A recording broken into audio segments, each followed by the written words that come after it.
ফুলকপি তৈরি একদমই নতুন একটি রেসিপি। এইভাবে ফুলকপি রান্না করলে মাছ মাংস ছাড়াই ফুলকপি হবে দারুণ স্বাদের। আর বাসার সবাই খেয়ে আপনার প্রশংসাও করবে। আর এই ফুলকপি দিয়ে মজাদার এই রেসিপিটি আপনারা বাসায় অবশ্যই একবার হলেও ট্রাই করে দেখবেন। এত বেশি দুর্দান্ত হয় যে একবার যদি এভাবে রান্না করেন বারবার এভাবেই করবেন। প্রথমেই তৈরি করে নেব স্পেশাল একটি মশলা। তার জন্য প্যানের মধ্যে 1 চা চামচ তেল দিয়ে নিয়েছি। এর মধ্যে দিয়ে নিচ্ছি 1 চা চামচ পরিমাণ চিনি গুঁড়া পোলাওয়ের চাল, 1/2 চা চামচ পরিমাণ ধনে আর 1/2 চা চামচ পরিমাণ আস্ত জিরে। একটু নেড়ে নিয়ে এর মধ্যে দিয়ে নিচ্ছি 5-6টির মতো রসুন কলি, 4 টুকরো আদা আর 2টো কাঁচামরিচ। এরপর দিয়ে নিচ্ছি 2টো সাদা এলাচ। এরপর দিয়ে নিতে হবে একটি আস্ত টমেটো। আমি মাঝখান থেকে টমেটোটাকে একটু কেটে নিয়েছি। এরপর দিয়ে নিয়েছি পেঁয়াজ 2 চা চামচের মতো। তো এখন এগুলোকে হালকা একটু ভেজে নিতে হবে। তো আমি এখানে 2টো শুকনো মরিচও ব্যবহার করেছি। আপনারা চাইলে এটা স্কিপ করতে পারেন আর চাইলে ব্যবহার করতে পারেন, তবে দিলে ফ্লেভার বেশ ভালো আসে। তো মশলাটাকে আমি কিছুক্ষণ ভেজে নিয়েছি। এখন এটাকে প্যান থেকে উঠিয়ে নিয়ে আমি ব্লেন্ডার জারে একদমই মিহি একটা পেস্ট বানিয়ে নেব। একই প্যানে আবারও দিয়ে নিচ্ছি 2 চা চামচ পরিমাণ রান্নার তেল আর সামান্য একটু হলুদের গুঁড়ো। এরপর আমি ফুলকপিগুলো এর মধ্যে দিয়ে নিচ্ছি। তো আমি এখানে ছোট সাইজের একটি ফুলকপি আস্তই ব্যবহার করেছি। তো সবটুকু ফুলকপি দিয়ে নিয়েছি। এখন একটু তেলের সাথে নাড়াচাড়া করে নেব। তো ফুলকপির সাথে আমি কয়েক টুকরো আলুও ব্যবহার করেছি। তো আলুগুলো দিয়ে ফুলকপিটাকে হালকা করে ভেজে নেব। তো চুলোর জালটাকে একদমই মিডিয়াম টু লোয়ে রেখে ফুলকপিগুলোকে নাড়াচাড়া করে ভেজে নিতে হবে। তো এখন আমি ঢাকনা দিয়ে নিচ্ছি 2 মিনিটের জন্য। তো 2 মিনিট একদমই লো আছে আমি ফুলকপিগুলোকে রেখেছিলাম। তো দেখুন ফুলকপিগুলো ভাজা হয়ে গেছে। এগুলোকে আমি প্যান থেকে উঠিয়ে নেব। কতটা সুন্দর কালার এসেছে এবং চেঞ্জ হয়ে গেছে কালারটা। তো এখন আমি ফুলকপি এবং আলু প্যান থেকে উঠিয়ে নেব। তো এই প্যানেই আমি পুরো রান্নাটা করে নেব।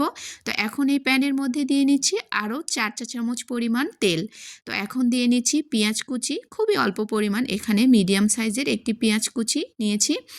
তো এখন পেঁয়াজটাকে হালকা একটু তেলের সাথে 1 মিনিটের মতো ভেজে নেব। পেঁয়াজের কালার যখন চেঞ্জ হয়ে আসবে এর মধ্যে আমি একটি তেজপাতা মাঝখান থেকে ছিঁড়ে নিয়ে এর মধ্যে দিয়ে নিয়েছি।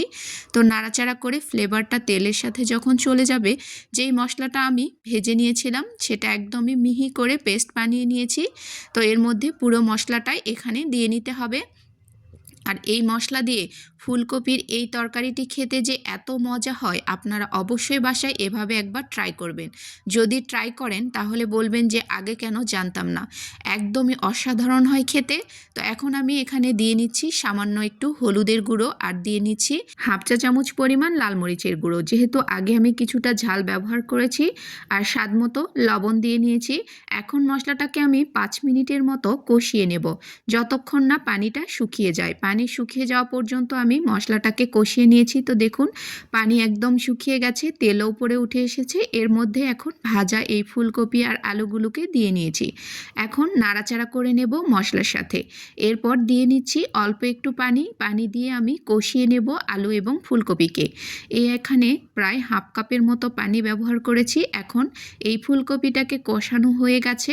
এখন এর মধ্যে আমি এই আলু ফুলকপি সেদ্ধ করার জন্য আরও কিছুটা পানি দিয়ে নেব, কারণ আলু এবং ফুলকপি কোনোটাই সেদ্ধ হয়নি। এখানে আরও কিছুটা এগুলোকে সেদ্ধ করে নিতে হবে। তো আমি এখানে আরও বেশ কিছুটা পানি ব্যবহার করেছি। এখন চারিদিক থেকে একটু নাড়াচাড়া করে নিয়ে ঢাকনা দিয়ে দেব 10 মিনিটের জন্য। 10 মিনিট বাদেই দেখুন পানিটা একদম শুকিয়ে গেছে, আলু ফুলকপি পুরোটাই সিদ্ধ হয়ে গেছে। এখন নাড়াচাড়া করে ঝোলের জন্য এখানে দিয়ে নেব আরও কিছুটা পানি। তো আপনি কতটুকু ঝোল রাখতে চাচ্ছেন সেই অনুযায়ী এখানে পানি ব্যবহার করবেন। তবে এই তরকারিটি মাখো মাখো হলে খেতেই বেশি ভালো লাগে। এরপর আবারও একটু টমেটো ছোট টুকরো করে কেটে এর উপরে দিয়ে নিয়েছি। এটা দিলেও খেতে বেশ ভালো লাগে। তো এখন ঢাকনা দিয়ে নিচ্ছি পানিটা আরও কিছুটা শুকিয়ে আসা পর্যন্ত। তো দেখুন একদম তৈরি হয়ে গেছে মজাদার ও দুর্দান্ত স্বাদের ফুলকপির রেসিপি। এইভাবে যদি ফুলকপি আপনি রান্না করেন বাসার সবাই চেটে পুটে খাবে, এত বেশি মজাদার হয়। ফুলকপির কোনো গন্ধ তো থাকবেই না, আর খেতে হবে দুর্দান্ত। এইভাবে মশলা তৈরি করে ফুলকপির এই রেসিপিটা দুর্দান্ত হয় খেতে। যদি বাসায় একবার কখনো ট্রাই করেন অবশ্যই আমাকে কমেন্টস করে জানাতে ভুলবেন না। এই পর্যন্তই, সবাই ভালো থাকবেন। আবারও দেখা হবে সহজ রেসিপিতে। আল্লাহ হাফেজ, আসসালামু আলাইকুম।